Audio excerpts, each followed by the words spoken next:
Hey everyone, Walter Crosby with Helix Sales Development, your host of Sales and Cigars. So got an episode today a little different than normal. Nate Lind is our guest, and he's based in Puerto Rico, and he is a business broker. He helps people sell their businesses. And you know, I've got a lot of entrepreneurs and business owners that are part of this audience. So even if you're a solopreneur, and you've got like a couple of virtual assistants, and you're making money, you don't have a big organization, you're not manufacturing anything, your business is still viable. Your business is still saleable. And you know, we cut through some of those ideas of what things that we have to look at, how we help get ourselves set up. It's never too early to start thinking about it. Nate has a gift for us to be able to get his book called Maximum Exit, which he really gets in and dives and goes through the whole process of what he does, the mistakes that he made, because he sold his first business by himself. So he's learned, and this is how he got into the business. So go grab a cigar, go grab a cocktail, strap in for another fun episode of Sales and Cigars.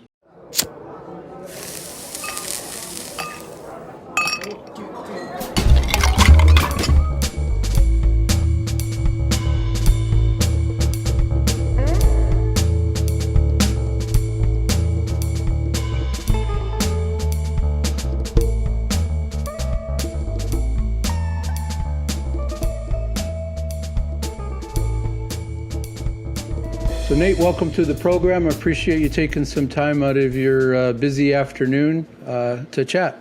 Thanks for having me, Walter. So, I know this is going to be an interesting conversation because you're going to teach us about some stuff that I think is going to surprise some of the audience about being able to sell their businesses when they are just a one-person show or solopreneur. I got some questions about, because you're based in Puerto Rico, because we shared some stuff in the green room. So I got a couple of questions about that. But let's kind of jump in and go with, you didn't start out as a kid thinking you were going to be a business sale broker kind of guy. So how the hell did you get there? I found out that I really liked the person-to-person, like negotiating, finding, hustling deals, looking for opportunities, that sort of stuff at a fairly early age. I got a degree in media, art, and animation, and it's too much time behind a computer, by myself, not really doing, any interactions with people. I had a stint doing some door-to-door sales in real estate. Used to buy and sell real estate before foreclosures.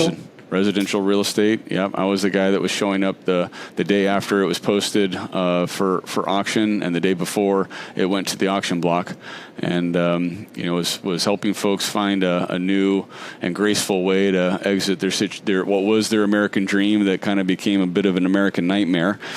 And I made some pretty good money at that. And I helped out some families here and there. And later on, I kind of suffered a setback with the real estate market in 2008. And I felt like maybe I should be diversifying into something that had a little bit more of a scale of magnitude and less locally concentrated. So I looked to buy a business, and it happened to be an online internet supplement company.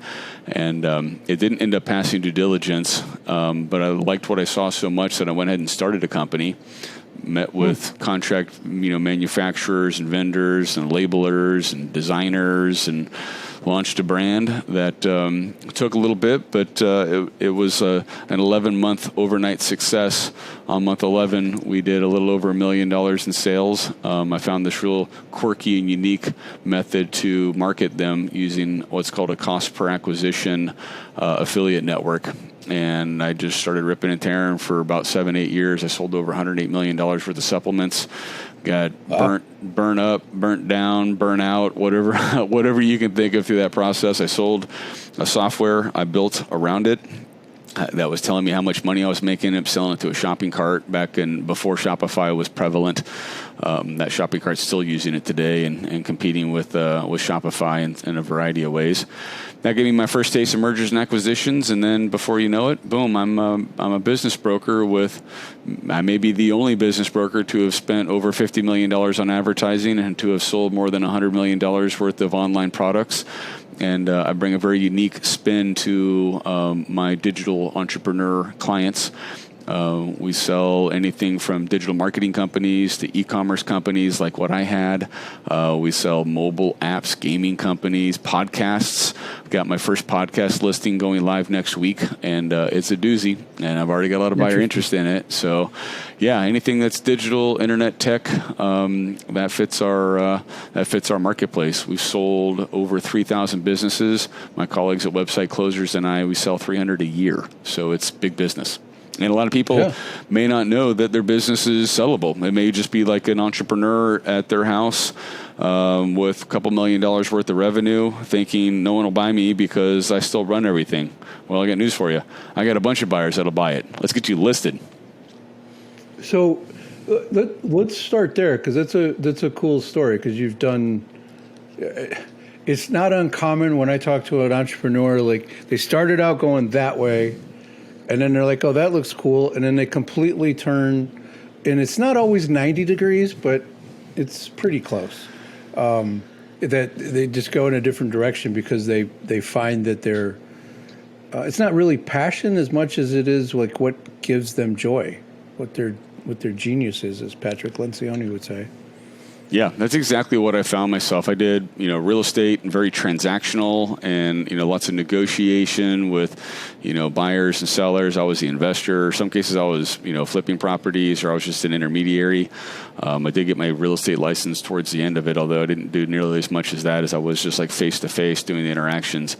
And then straight into e-commerce, which is very different, but I had a degree in media art and animation, so I knew lots of stuff about websites and commerce and that sort of thing. And then I partnered with some people that taught me, some of the stuff that I was missing. And then now, as a business broker, I'm taking some of that transactional experience I had for, in the 2000s, and then a lot of that operational experience I've got as an e-commerce entrepreneur, and I kind of feel like they meld really well together. So I've got, if you think about, was it Malcolm Gladwell had the book Outliers, and you spend, sometimes between 5 and 10 years mastering a craft.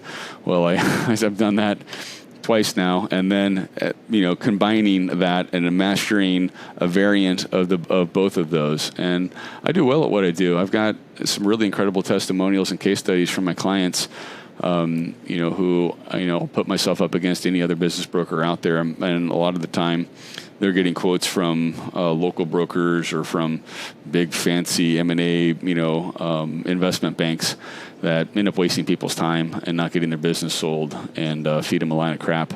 And I'm a straight shooter. If I can get it, listed and marketed, I'll do it. If it's, my buyers aren't interested in it, I'll tell them, my particular buyers aren't interested in it. Maybe others would be. Here's what you could do to get it to a point where my buyers would be interested. And, in some cases, I'm helping people with some consulting here and there to get them to that point. So, let's. There's a bunch there to kind of unpack.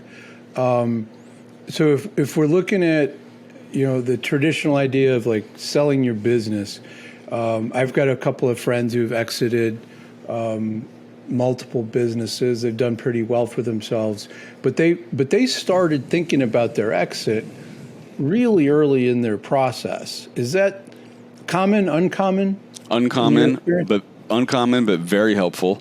The earlier you think about it, the better off you'll be. I think one of the challenges is so many people just think it's so far out of reach that they just don't, it doesn't hit them, that they don't have enough employees, or you don't have enough sales, or, and I felt this was the case for me. The first business I sold in 2016 wasn't for sale. I wasn't looking to sell it. It just so happened a strategic buyer wanted to buy it. And then I started thinking, oh, wow, I've got something you're interested in? Maybe I should look into this. And it seems like that's usually how this works. So you get approached by somebody who finds some value in what you're doing, and then they express some interest in it. The problem is you're immediately at battle on their battlefield. They know what they're looking for. They understand the metrics of what's of value to them, and they've got you cornered because you've got no other options. I didn't know it at the time, but I was at a severe disadvantage in that situation. I ended up, wiggling and kind of getting, into a much better position, and still, manifested that transaction all alone.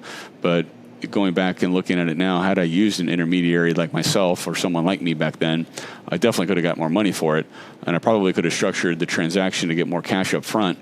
But fortunately, I did play out payments over time that did all pay off, which did work out in my favor. But yeah, there's a bunch of things, and I talk about this in my book, the whole story of how I sold my business and what I did right and what I did wrong, just to illustrate that you may not even know that what your business is valuable, and if you think about it ahead of time, you can get a whole lot more money for it if you just do a couple simple things. There's some simple things that make it worth more money, and there's some simple things that you may not know it, but they're costing you money.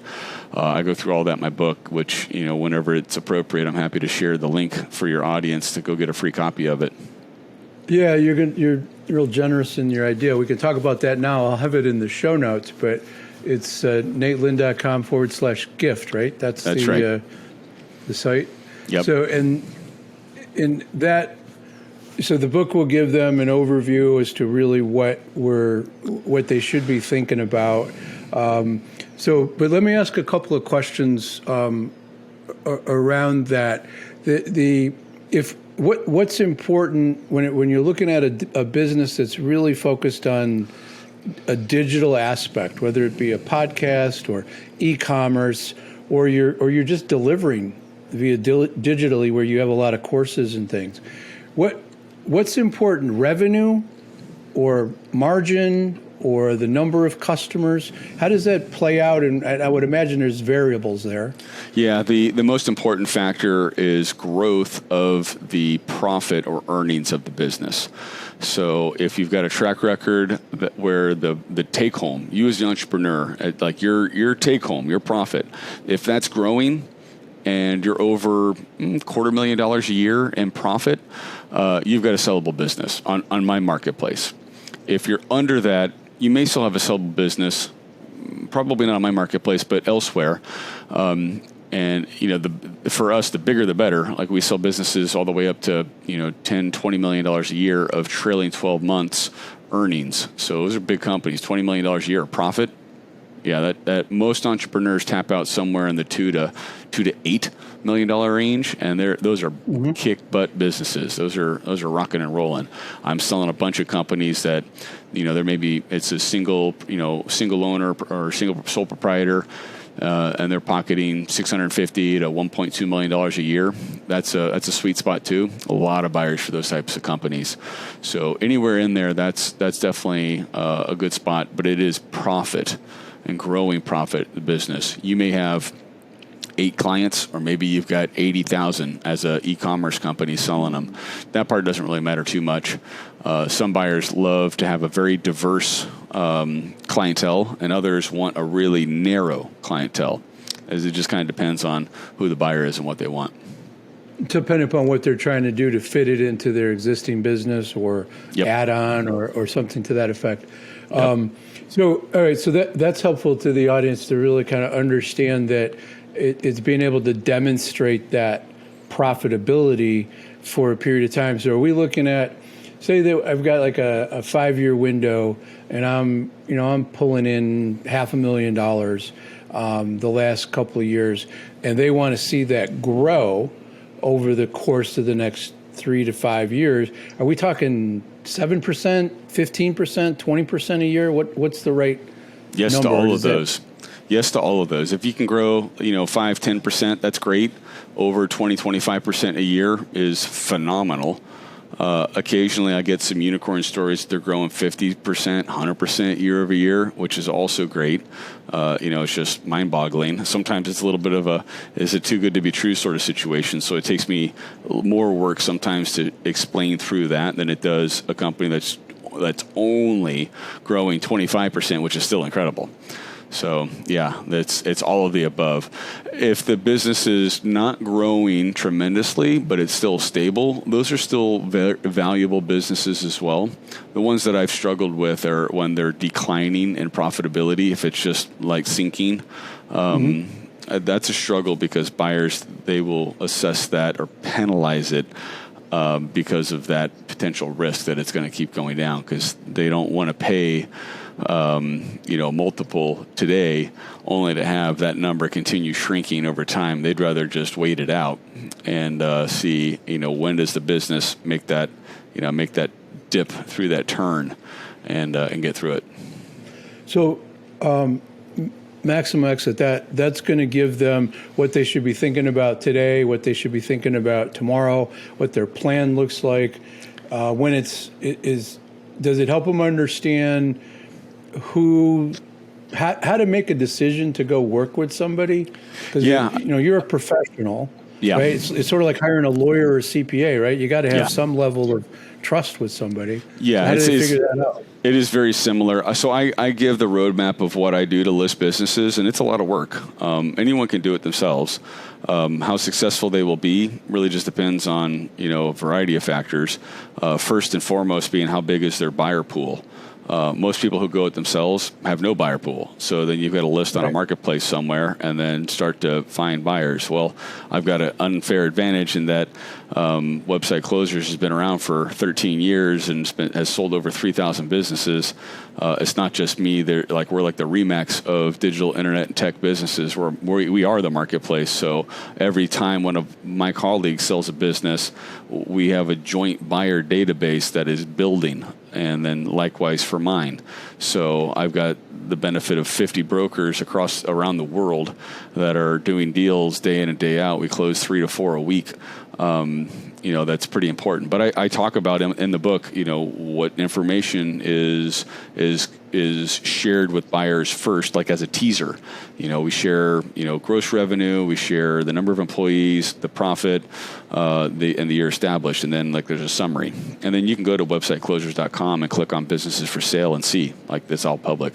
The name of the company is not public, that's confidential.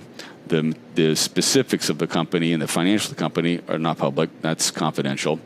And I get into some details in the book about what that next layer of the onion would look like if someone were to do it themselves, how to put that together, what it needs to look like. And I get into the nitty gritty, your financials, that's a big part of this. How do the financials need to look?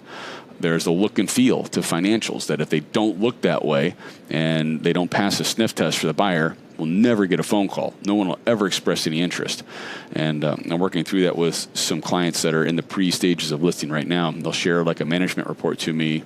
One guy shared this Google sheet that's got every tab is a month, and he's got listed employees by name, almost like a payroll report. I'm like, man, we can't do that. This has got to be a P&L like you pull out of QuickBooks. Right. So I'm referring him to a bookkeeper. He doesn't have a bookkeeper. He's got a $10 million business and no bookkeeper. And I'm like, okay, let's get you a bookkeeper. He's actually incorporated in Panama, lives in Colombia. So he's got an interesting corporate strategy and stuff as well.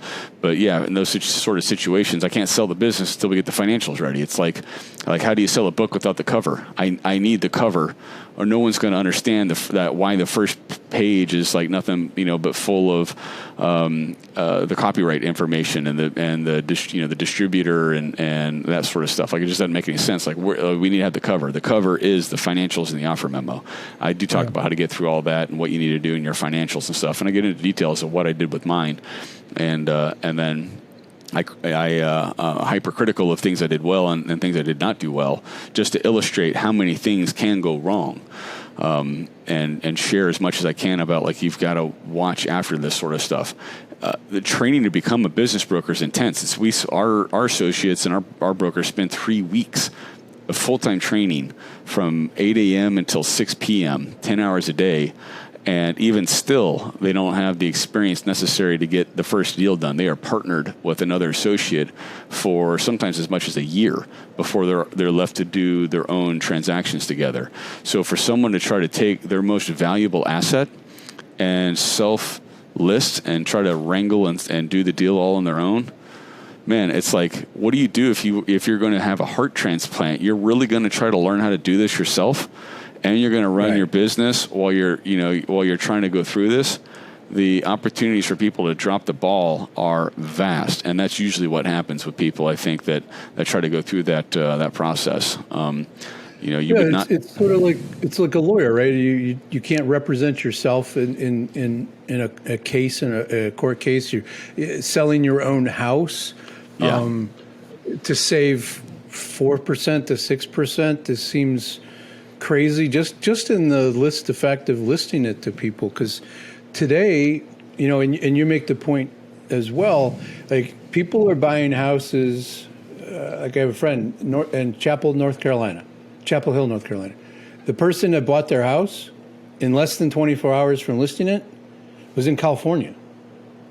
They would never have ever reached that person. Yeah. And you're talking about reaching people around the globe, right? Your pool is immensely increased by hiring a professional. So to me, it sounds something like my first job out of college was commercial real estate in New York City. And my training was there's a desk over there, grab that chair, and the reverse directory's over there, go canvass 805 3rd Avenue. And that was it, right? There was you got apprenticeship when you brought something to the table and some senior guy come and put their hand out and now they were your partner. But what you're creating here is a true apprenticeship, which used to be how lawyers were taught, right? They didn't go to law school. They sat at the feet of somebody who'd been doing this forever and learned the trade. So you're really giving them the basics, and then they learn the craft. They get the experience by working with somebody who's done this a few times. That's exactly right. Which is a really, that should give somebody solace when they're thinking about selling their business. The thing that reminds me of commercial real estate is I was a tenant rep, right? I represented the tenant to go to a building. But who paid my commission? The guy that owned the building. Yep. was that. So there was a little bit of a conflict because you're representing the guy selling his business, and you're trying to get the buyer to give that person the best deal possible, but you also know what's realistic, and that's where my expertise came into place in real estate. Was like that's $150 a square foot. That's the going rate. You're not going to get $100 a square foot. If you want that, you go someplace else. So is that sort of similar to what you're talking about? It is. We have buy-side brokers and associates, but the sellers pay the commission. But if you think about it, the commission comes out of the transaction. So whether it's the buy side or the sell side, it doesn't really matter. There's a commission that is netted out before the seller gets their payment. We are a sell-side advisory firm, primarily. We're launching a buyer development program and doing some buyer outreach, probably Q3 of this year. But I am only as a sell-side advisor. I've got two associate brokers. One is primarily a buy-side broker, and when she's working with our buyers on our transactions and other transactions, it's the same thing. She is still splitting the commission with the sell-side advisor being paid for by the seller. Net of everything once. But everybody knows that up front anyway, right? Yeah. There's nobody's hiding that. It is what it is. Yep. And the friend of mine who sold his business at the end of last year, the thing that was most surprising to him, he was a tech guy. He had financial statements.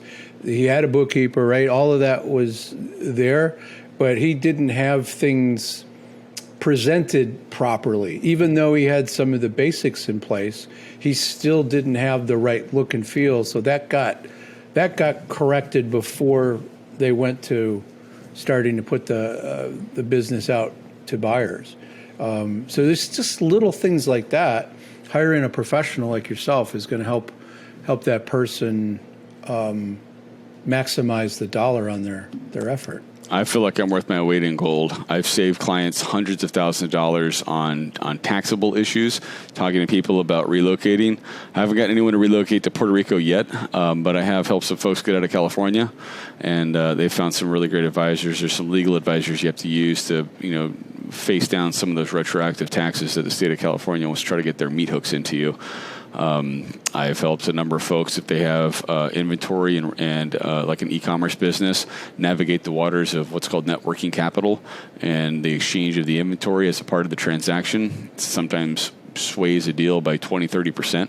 So there's a lot of things that come up that, man, it would be tough to do this on your own. It's just like listing your first house. Like, just pretend your first primary residence, you're going to sell it now. Number of things that a savvy buyer can do if they're if they're more sophisticated than you are. But in M&A, it's not like single family residential where maybe your buyer is like a first time or second time or third time buyer. Most of the M&A buyers have bought dozens of companies, so they have a lot more experience than you will.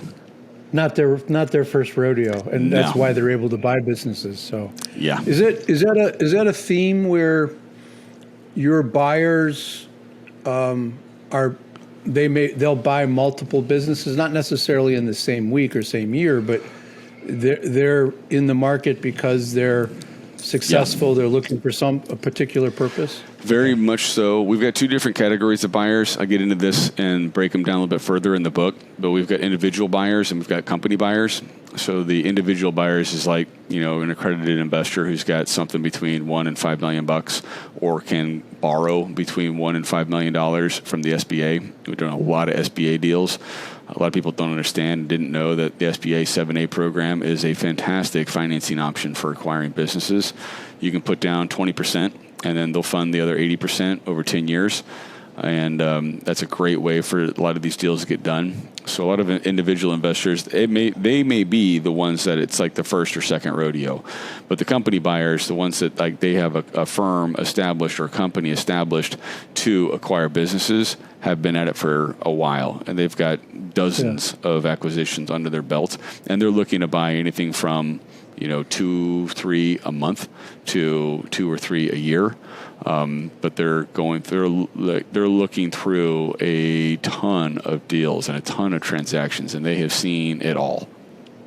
But they know what they want too, right? They usually are looking for not a unicorn, but they're looking for something specific that fits their need, and they have a range that they're going to probably try to stay within. They do. All of them will have what's called their acquisition mandate, or they'll have their acquisition criteria, which basically is like, what's their wish list? What are they trying to buy? What do they want? And I'll usually elicit that from them in the vetting process, and then make sure it's a match with what they're looking for, is what my client offers, my sales side client. Is that what they do? And I'll make sure to double check that before we start, jumping through hoops and getting on phone calls and chatting with them. Credibility with your buyers, that not putting a wrong kind of a deal in front of them. That's important. That's exactly right. So, if we have business owners, entrepreneurs that are listening to the program, got sales leaders and salespeople too, but there's a lot of business owners that are out there, and if they're curious and are interested in starting to think about this. We'll have the website where they can go get the book. Yeah, we'll have that in there. But what's the best way to reach out to you if they're kind of just contemplating the idea? You can contact me from my website. So there's a contact button. It's a form you can fill out and send to me. So it's natelind.com. It may even be /contact. I don't remember for sure. But go to natelind.com and click on Contact Me. If you want a business valuation, like where you've actually put some thought into this and you're like, hey, how much am I worth? I can do a business valuation for you if you're over 2 years old and you're pocketing more than $250,000 a year. So if you're at least $250,000 a year in net earnings and 2 years old, I'll do a free business valuation for you. If you're under that, keep on going, and when you get there, then contact me. Anything that and over, I'm working with companies that, like I said, I've got one that we're getting ready to list is $10 million a year in earnings, and I've sold, businesses upwards of $100 million and some as small as $1 million, and that's usually where my sweet spot is, between $1 and $100 million which usually translates to $250,000, $300,000 in earnings, up to $10 to $20 million in earnings. If you're in that range, I can do a business valuation for you, and if nothing else, you at least know what you're worth right now, or close to what you're worth. And if you're curious about the actual listing process and going through it, I'm happy to tell you at that point. Then I've got enough information I can really share. Okay, here's the buyers that would be talking to you. Here's a couple examples. Here's some deal structures. You could be seeing 70, 80% of the transaction in cash at close. You probably get 10 or 15% equity, probably 10 or 15% in seller finance, or some earnout, or something like that. I can get into those details, but I need information first, because I can't just conjecture and generalize. I'd be doing me. It's not fair to anybody to just throw out a number that isn't right. So if they're at the early stages, the book is the best place to go. Yeah. And then if they're in that sweet spot where they're netting into $250,000 or more, then it might be time to start to dig in a little bit deeper. Yeah. So as we talked about a little earlier, you're based in Puerto Rico, and in the green room we were talking a little bit about pluses and minuses of Puerto Rico, but I didn't ask you this question about, can you get Cubans, since it's a U.S. possession? Typically, you can't get Cubans in Puerto Rico, can you? No, we get Dominican cigars, cannot get Cubans. I was walking by a cigar place the other day, and I noticed Domingo, or whatever the Dominican name is or brand was. It was actually in Old San Juan, Saturday night walking around, and there's not that I've seen. Maybe somebody's got them. This guy has not seen them. Last time I got a Cuban. They're always around. We can get them here in the States. It's just not on the above the table kind of a deal. Yeah. So the last question I always ask, curious, past or present, any relationship with cigars for Nate? Yeah, I have smoked several Cubans. I think my first experience with cigars was like Swisher Sweets out of high school. I think I was probably like 18. I think I was smoking some Swisher Sweets, and I don't know that you can really classify that as a cigar. But then as I got older, I think I was in my 30s, and I would smoke a couple of Cuban cigars on either, you usually get them on cruise ships, and then at least at that point in time. And then when I was in Vancouver, Canada, British Columbia, I got some Cubans up there, and I'll never forget. Those things were as strong, if not stronger, than marijuana. Sure felt like I got a massive buzz, brutal headache, and all sorts of wacky tinglies out of that one. Wacky tobacco. Yeah, I think cigars are sort of like wine, right? In that if somebody starts to drink wine, they usually start with white. They work their way up to red, and then all the reds have their own special tastes and flavors. And I think what it comes down to with cigars or wine is, it doesn't matter how expensive it is. It doesn't matter what everybody else is doing. You got to know your limitations. And I cannot smoke a big Ligero heavy cigar. It just kicks my ass. I got to go curl up in a fetal position and take a nap because all the things that you talked about. So I think that's an important factor, especially if somebody doesn't smoke a lot of cigars and they just do it as a celebratory thing. That's why you don't see those big, heavy, dark sticks at a wedding when somebody brings a roller in. Yeah. Because they're going to make their guests all get sick. But what you do have in Puerto Rico, if I'm not mistaken, is some decent rum. Oh, yeah. We've got the Bacardi factory right around the corner from Old San Juan. In fact, my wife's parents were here recently, and we went and took them over there. And we didn't get a chance to do the tour. We showed up a little too late. We spent too long at the beach, but it's a pretty cool factory. And one of these days we'll get back over there. I don't drink, but I still appreciate the manufacturing process. I love manufacturers, the manufacturing process. I binge watched the Food That Made America and how it's made and all that kind of stuff. I love that sort of stuff. But it's just one of those things. Our DVR is full of that particular show, of watching the stories of, they usually compare it from McDonald's and Burger King, or, the different types of, what was the other one I saw the other day? It was cookies, how these two companies kind of came together. It was in Smirnoff, how that one came about. Have you seen that one? I haven't seen that one. I watched the cookie one with like Famous Amos and like Chips Ahoy. Yeah, I saw that was pretty interesting. Which is it was really interesting. They cut him out of the deal, or I think he got paid, or he exited it, and then later they brought him back, and they completely changed the formula. And I don't like them now. I don't like crunchy like chocolate chip cookies. I like soft like bakery sort of style cookies. Yeah, but exactly. yeah, I love that. That is I've been binge watching that. I'm into season 4, and I love it. So the one I saw the other day that I learned something. Mrs. Fields Cookies. She started it. She was like the first one to bring a food court idea to a mall.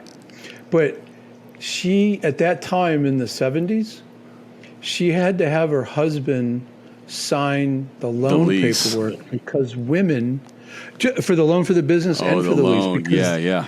They weren't even able to buy a house. In the 70s. I forgot about that. In the 1970s, Yeah. not the 1870s. Yeah, my wife and I commented on that. Yeah, wild. It is. It's so crazy, and there were some really inspiring female-led companies through that, like CW Post ended up being inherited by his daughter, and she ran it for many years, acquiring all sorts of companies and building a massive empire. Some really cool stuff going on in there. She's the one who made it what we know, what it has been in the last couple of decades. And yeah, there's a few of those. And back then there was like less than 4% of women owned businesses. And most of it was due to they were teachers and nurses and stereotypical bullshit. And so they didn't get that entrepreneurial thing, but that's all changed. So Nate, we'll have the nateland.com/gift in the notes. If you're listening and you're contemplating about selling your business, highly recommend giving Nate a call. Maybe go visit him in Puerto Rico. Cut a deal on the beach. Have you ever done that? Have you closed a deal on the beach? I've never closed it. Usually the deals are like all done like digitally or virtually. Like people are signing like DocuSign, and then wires and stuff are going out. I have listed my first 2 Puerto Rican companies in the last 2 weeks: podcast company and an e-commerce brand. That I've been down here for 2 years, and I was thinking when I was moving down here, there's a lot of entrepreneurs moving to the area. I'd love to get some business from them, and it's taken a while, and I've got it now, so we're bringing it home. Always takes a minute. All right, man. I appreciate it. Thank you much for sharing your insights, and good luck with the book. Thanks for having me.